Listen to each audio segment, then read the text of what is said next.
With threats to our nation waiting around every corner, adaptability is more important than ever. When conditions change without notice, quick strategic thinking is crucial. And with obstacles consistently impending, determination is essential in overcoming them. It's this willingness, decisiveness, and resilience that sets Marines apart. With our fighting spirit, we don't just fight battles, we win them. Marines are the constant our nation counts on to fight the unknown. And through adaptable problem solving, we do just that. Learn more at marines.com. Getting engaged is a moment worth cherishing. A one-of-a-kind ring that you design at Blue Nile can help your love sparkle. Just choose your diamond and setting. When you've found the one, you'll get it delivered right to your door. Finding the right engagement ring can be nerve-wracking. At Blue Nile, you'll have the expert guidance needed and a diamond guarantee that ensures you're getting the highest quality at the best price. Cherish all of life's moments and save up to 30% at BlueNile.com. That's BlueNile.com. Okay, round two. Name something that's not boring. A laundry? Ooh, a book club. Computer solitaire, huh? Ah, sorry, we were looking for Chumba Casino. That's right, ChumbaCasino.com has over 100 casino-style games. Join today and play for free for your chance to redeem some serious prizes. ChumbaCasino.com. No purchase necessary. Void where prohibited by law. 18 plus terms and conditions apply. See website for details.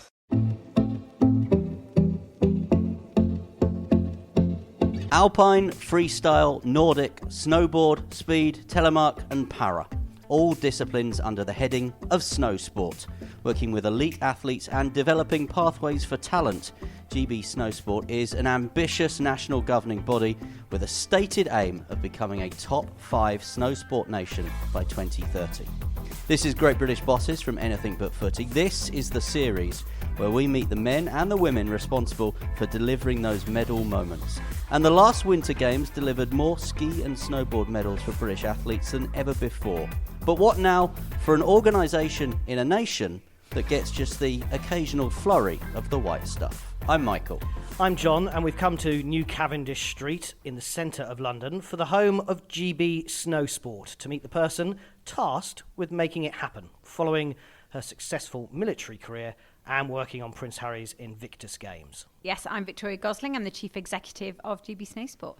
And it's been quite a period of change for GB Snowsport. There's been a rebranding, and you've recently arrived as the Chief Executive within the last year. So I've been here about 18 months now, and in that time we did a merger with the Para Snowsport. So we brought Para Snowsport under our remit, and we also, as you say, we did a rebrand from what was British Ski and Snowboard to GB Snowsports.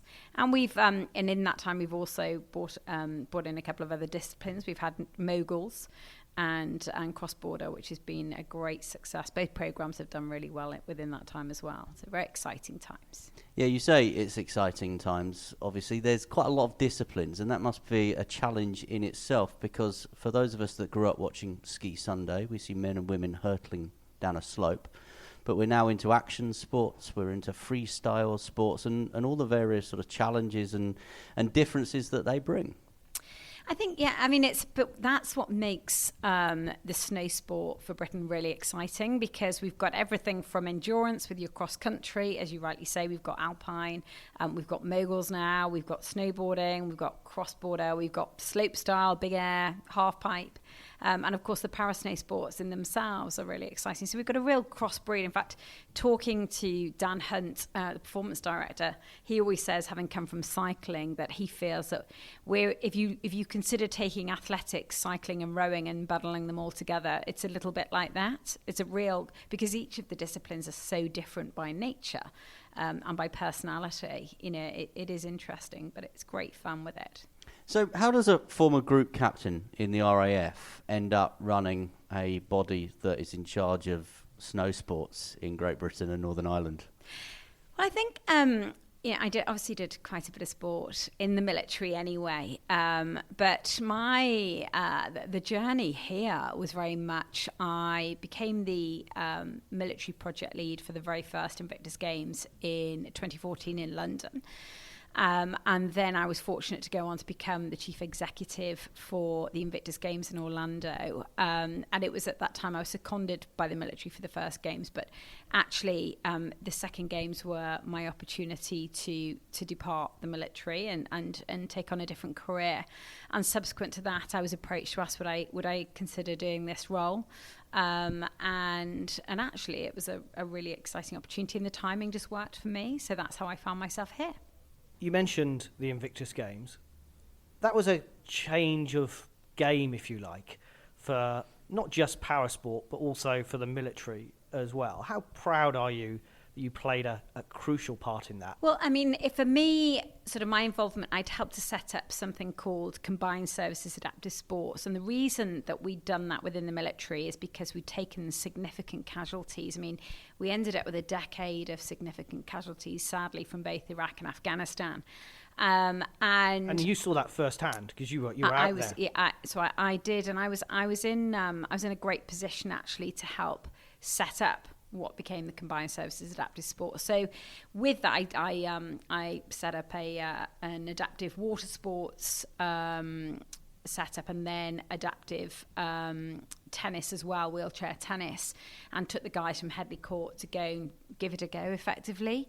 And because of that, when His Royal Highness went out to America, I was sort of the port of call for the Ministry of Defence to step in for them and help to scope out what the games could look like. And one of my remits was to get out to the other nations that we'd invited to take part and to ask them, to join. And we picked those nations at the time based on those who'd been fought alongside us in Afghanistan and Iraq. So, and for the military, what's it done for the military? It's been fantastic for the military in terms of those wounded, injured and sick. It's really kept them on the radar.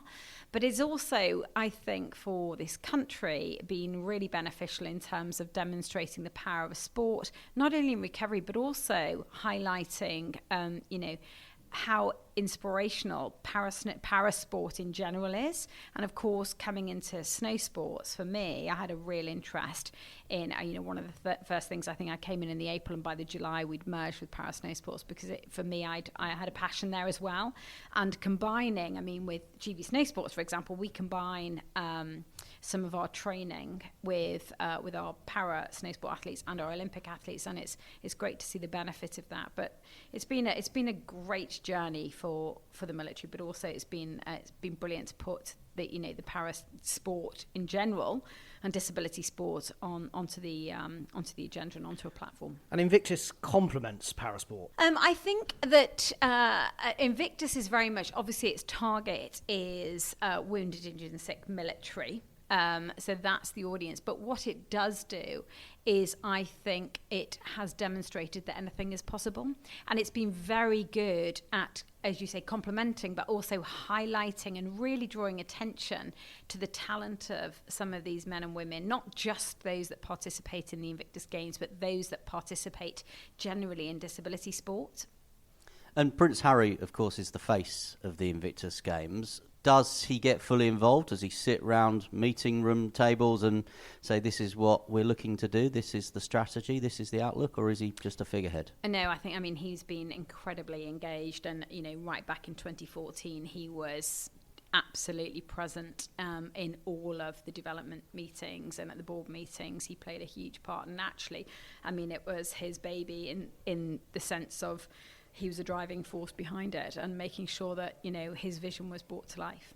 So, to use a bit of tabloid talk, it's not surprising that he's broken cover to back the next games and announce that it's going to Germany. It just shows the passion that he has for it, and it's right at the forefront of his mind, and I think he's keen to see it maintain, the pathway that he set out for it to have.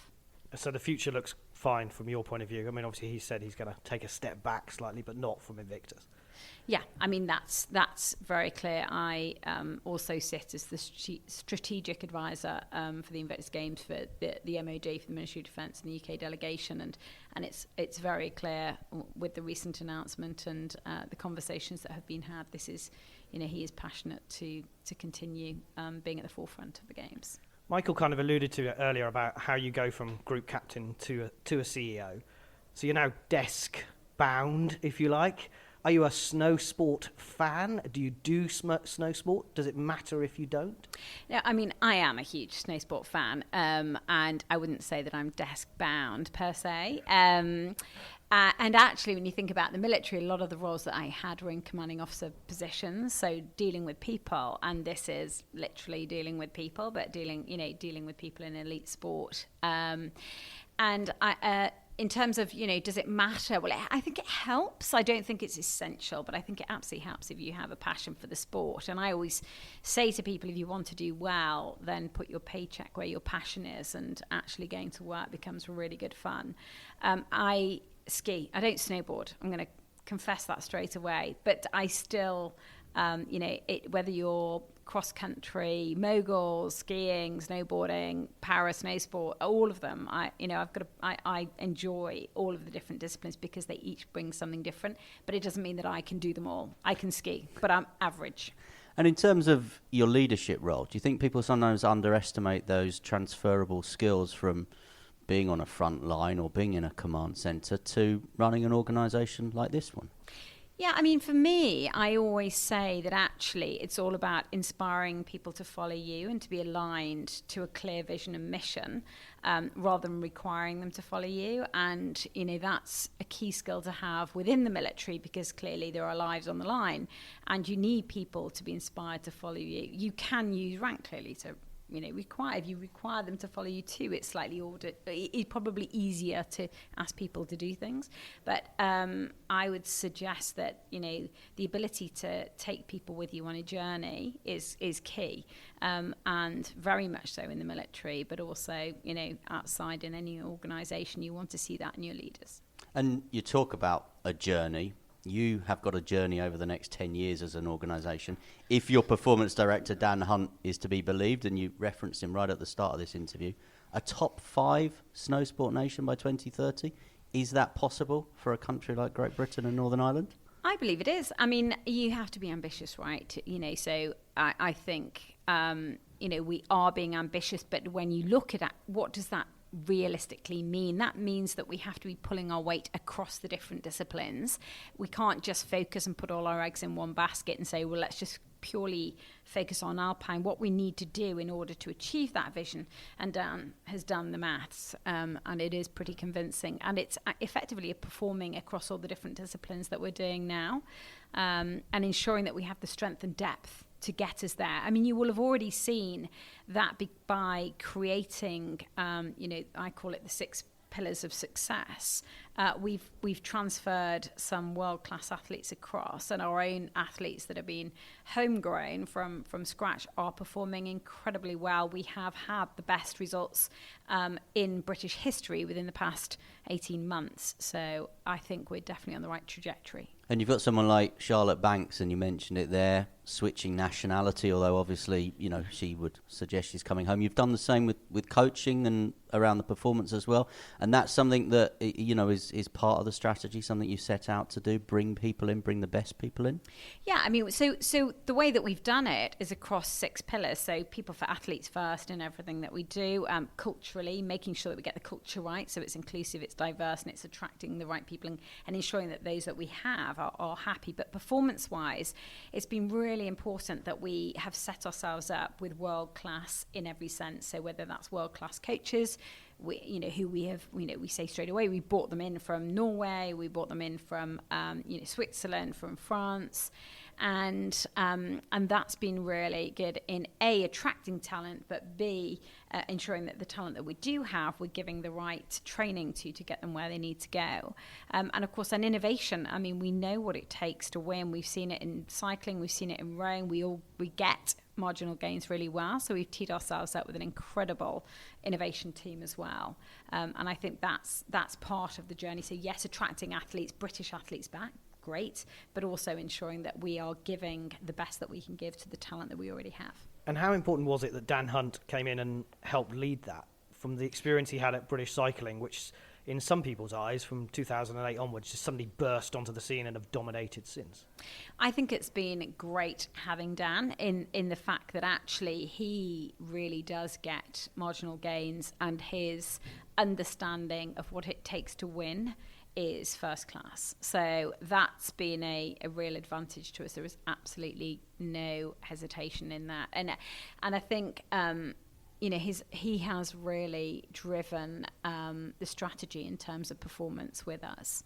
And that's been key to how we've got the most recent results. And is there any issue, and Michael alluded to it earlier, about Charlotte Banks coming in, switching nationality, bringing in Gus Kenworthy, who's won medals for another nation? Is there any issue with seeing to buy success? We certainly didn't buy success. I mean, I think what's happened is we set the platform up perfectly so that we could demonstrate that we know what it takes to win in Britain. And actually what was fascinating was both of those athletes, and I think they'd be the first to say, approached us and said, look, we want to do this for Britain. You've got Charlotte, whose both parents were from Britain. And then, of course, you've got Gus, whose mum was from Britain. And I think they've just seen a combination of the pillars I talked about. They've seen the combination of the culture that we're creating. They've seen the fact that we've now got world-class coaching structures in place. And how attractive is it to be, actually coming to Britain and winning medals for Britain is really exciting because there are not many out there right now. So being the first to really make that happen is good, but you also need role models. We need to be able to attract, in order for to make it realistic to grassroots and to the kids that are out there. We want to demonstrate that Britain can do this, and it's much easier to demonstrate that with fact and demonstrate it with successful individuals. So the very fact that we have world-class athletes here already gives us a credible, step forward. So I think it's really important. But how do you bring the next generation through when all the training is done abroad and not say, I know that the freestylers are based in Corby. From a skateboarding point of view, there's a great skate park there. But from a skiing and a snowboarding point of view, how do you get them when you have to go to Austria to do it? Well, we don't have to go to Austria. Just take one look at Dave Riding and where he learned, literally on a dry slope. We have some fantastic facilities in Britain, and they are dotted all around the country. And what we are doing more and more now is focusing on reach and ensuring that we're as inclusive as possible, but using the facilities that we have, but looking also at the talent that we have in terms of kids who are skateboarders or gymnasts. I mean, you just look at Billy Morgan, that was his pedigree. And we can start them here, no problem. It's tricky with Alpine, if we're really honest, because you have to gain, although Dave did it, you have to gain, your technical sort of skill within that at around, a much earlier age than some of the other disciplines that we have. But it's a case of making sure that we're using the facilities that we have here, and then creating the right pipeline and pathway forward to get them into the mountains. The next Olympics, Winter Olympics and Winter Paralympics is Beijing. Are the names like Dave Riding and Andrew Musgrave, are they going to be the names that the British public are talking about in 2022? Well, I'd hope they're talking about them now. So in terms of 2022, yes, I would. I mean, we have a really good pool of athletes now that you've got the Atkins sisters, Izzy Atkins, Zoe Atkins, Dave Riding, Andrew Musgrave, Jimmy, we've got Andrew Young in cross country. You've got Woodsy, James Woods, right up there. So I think that, Katie Ormond obviously is back, which is great to see. And of course, we've got this mogul team coming through. I mean, some of the names, our intention would be that they're talking about them before 2022 so that we could hopefully get our athletes to become household names by that point, and people are really honing in and watching them.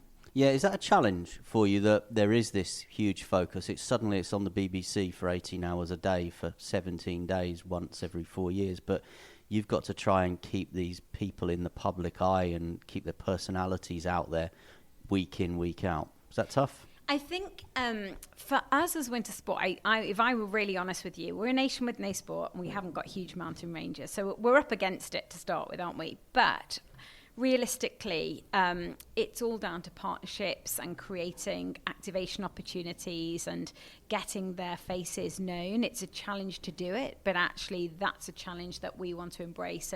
And we've got a fantastic marketing team that we now brought in who are, and PR and comms, who are now really focusing on how do we get our athletes out there and how do we get them to effectively engage with the general public, and of course the children that we want to, and the kids and the next generation that we want to engage, to get them onto the slopes and get them out there.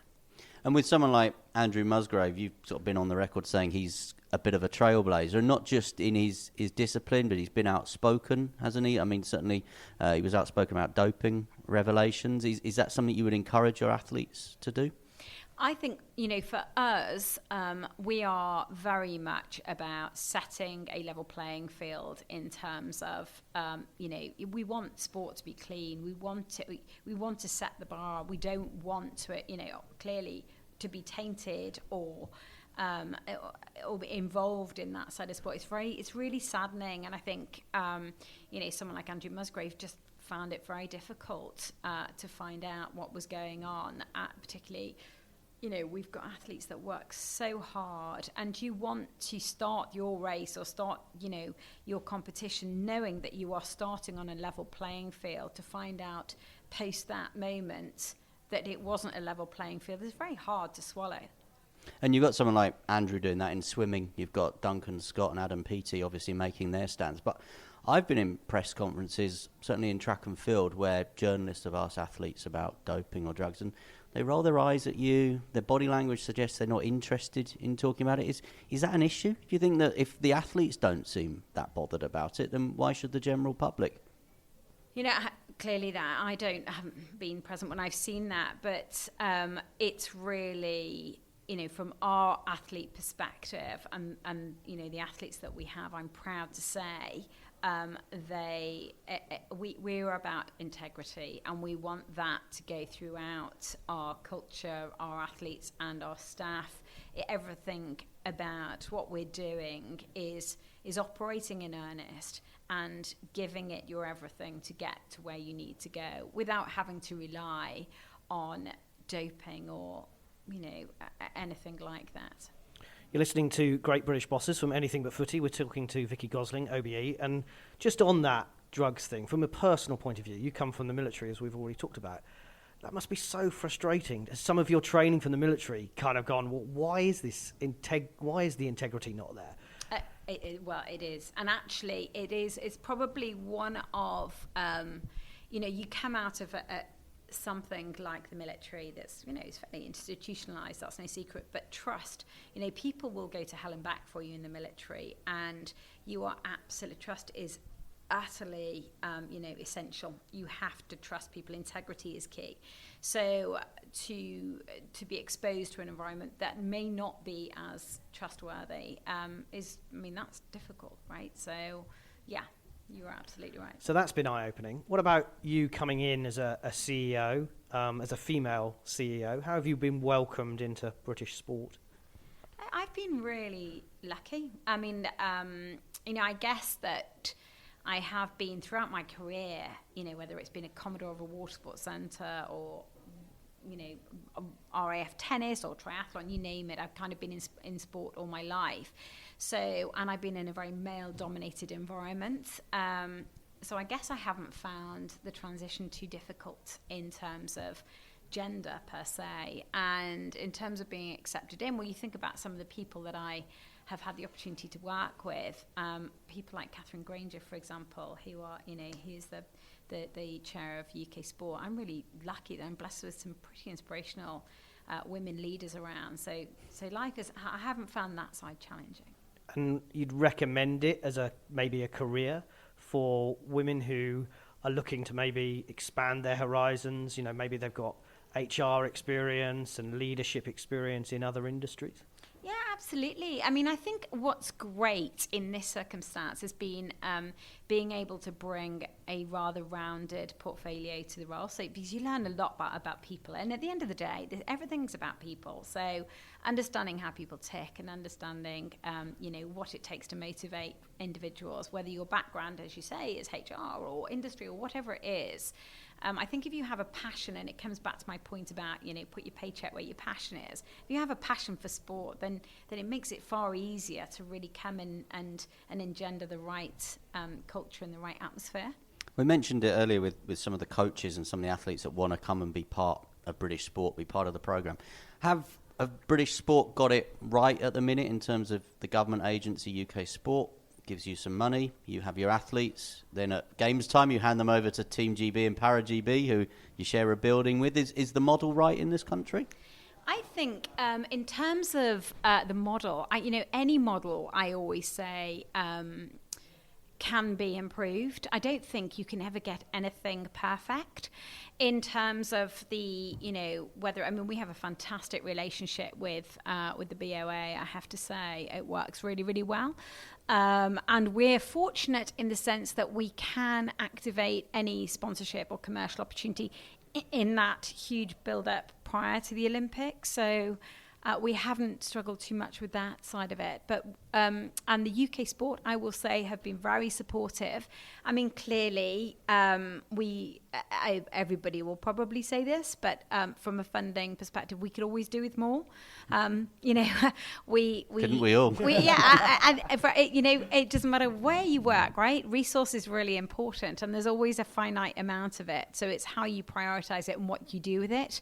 But if money was not an option, I'm pretty sure that we would be able to implement a lot more things a lot quicker. In another episode of Great British Bosses, we spoke to Tim Hollingsworth from Sport England, and he was saying that from his point of view as an NGB, you want to be talking about your strategy first and foremost. You don't want to bring resource to the table first and foremost. You want one in an ideal world to dictate the other. Is that the same here then? I think that's what we've done, to be fair. I don't think because we've been limited with resource, I think what you'll find we've done is we've been quite ambitious by putting these additional programs onto, our horizon, and of course merging with Para Snowsport. And we've driven, here's our vision. We've set the vision. We've been ambitious, and we've set out how we're going to get there, and then effectively by being successful, that then creates additional opportunity to attract funding. So we've kind of set out there first, set our stall out, and really gone for it, and been very fortunate that we've gained the results, which is then in itself reaping the benefit in terms of resource and being able to go back and ask for more funding, which is something that we've done. And you mentioned earlier, obviously, some of the learnings you've been able to have through your performance director with people like British Cycling, organisations rather like British Cycling. Is it important that you all work together, Olympic and Paralympic sports, summer and winter, and you're not existing in silos? I think that's absolutely the case. And really, really interestingly, I think what's happened with the winter sports, and I'm pretty sure that UK Sport and the BOA would admit that winter sports, because we haven't really been gaining huge results in it in the past, it's been quite easy to really focus on the Summer Olympics. So when you talk about the Winter Olympics, it hasn't been a huge thing for Britain in particular. And the IOC, I think, as well. Yeah, no, you're absolutely right. And because of the way that we're heading, and because we're, getting better, and we're starting to see, these athletes on podiums more and more. In fact, we have more in Britain now. We have more athletes on more podiums across more disciplines than ever in history. So people are starting to sit and listen, and it's a fascinating sport to watch anyway. So, but learning, taking the learnings from cycling and rowing and all the other disciplines, gymnastics, is really important, and vice versa. And particularly, as you say, across the Paralympic and Olympic space, we've learned so much by merging and bringing the two together. And the IOC, I mentioned them there because they had that kind of subtle rebranding, because when we grew up, it was the Winter Olympic Games, and now it's the Olympic Winter Games and the Olympic Summer Games. So how important is just a little subtle rebrand like that in terms of building profile? I think it's really important. I mean, we did a rebrand from British Ski and Snowboard, and the difference it has made to going to GB Snowsports and actually changing the logo, changing the way we look and feel, and getting people to understand what we do per se has made a huge difference. So I do think it matters. And you're in a building, as Michael said, along with Team GB and Para GB. It's obviously Olympic year for the Summer Games. Is it giving you a kind of indication of what 2 years' time may be with Beijing? It's really exciting, actually. Yes, it does. And we've had the fortunate position of going out to Beijing and having a look, and the way that they are working on how it's going to be set up is fantastic. I'm also really fortunate because I also sit on the BOA board. So having the exposure to how they're building up to Tokyo, I mean, it's great learning for me. But it also, I think it's giving us ideas as to how do we want to get prepared for Beijing and really make the most of it for this country. And a few people, I think, obviously when Beijing was announced as a host city, were wondering where the snow and the mountains were. Lots of discussion about air quality, and obviously, with China in the past, there was big discussions ahead of 2008 around human rights. But from your issue being out there, you feel that a good games is on the cards? Honestly, I mean, I was absolutely blown away with what I actually saw when we went out there for the recce. They are so well prepared. We'll be split over 3 areas, and they are doing so much to make it a really exciting, successful games. And they're using the stadium and the cube, which they had from 2008, aren't they? Yeah, they are. And they're building things like at a rate of knots, but mountains. Yeah, they're building. Well, they've got the mountains there, but what they're doing, they're clearly creating as much snow, but they're building hotels and they're building fast rail service. And I have to say, the people were fantastic that we met, and they talked us through. They'd almost built like a mini Lego setup of where the resorts are going to be, and just talking us through it and showing us where they're going to be. And of course, we've got a young ski jumper now that's just out in Yog, Manny Cooper. So we're really excited about where we're going to be for these games as well, and the different disciplines that we're going to actually come to the party with credibility. They're not typed up yet. They're not in black and white, but do you have some kind of pencil targets for Beijing at this stage? Do you know, I'll be held to account if you make me say that. But yes, we do pencil targets. Can you tell us what they are? Well, I don't think it's a secret anymore. I mean, in terms of the fact that we've upped, our medal target to 8. We had it down at 1, but we've upped it to 8, and that's a huge difference. That is a huge difference, isn't it? So that's exciting in itself. And names in the frame. Well, we've got a number that we've already discussed that we're hopeful with. We don't want to put pressure on the individuals themselves, clearly, but we are, we're really hopeful. We have some super talent. Well, Vicky Gosling, CEO of GB Snowsport, thank you very much for talking to great British bosses from Anything But Footy. Good luck with that target of 8. Thank you very much. Sports Social Podcast Network. Lucky Land Casino, asking people, what's the weirdest place you've gotten lucky? Lucky? In line at the deli, I guess? Aha, in my dentist's office. More than once, actually. Do I have to say? Yes, you do. In the car before my kids' PTA meeting. Really? Yes. Excuse me, what's the weirdest place you've gotten lucky? I never win and tell. Well, there you have it. You can get lucky anywhere, playing at LuckyLandSlots.com. Play for free right now. Are you feeling lucky? No purchase necessary. Void where prohibited by law. 18+. Terms and conditions apply. See website for details.